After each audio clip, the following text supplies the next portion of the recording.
Hello guys. So if you're looking to add money in your Cash App application, so if that's the case, you have come to the right place. Because today in this video, I'm going to show you exactly how you can do that. Firstly, what you have to do is just simply click on the balance icon at the bottom left corner. So there might be a bank symbol over there because it might be first time for you to actually add any money in Cash App. So at the bottom left, you will find a bank icon. So click on that option. Then over here, you will find the balance page.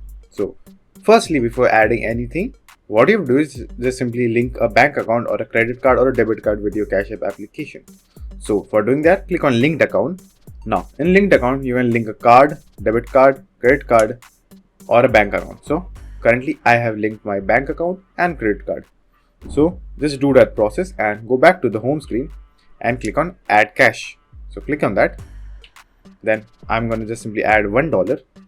So as you know, previously I had $1,662. Now just simply click on add. Whatever amount you want, just simply click on add. Then that's it. It's done. So click on done. And now I have $1,663. So that's how you can add money in Cash App. So that's it. And thank you for watching.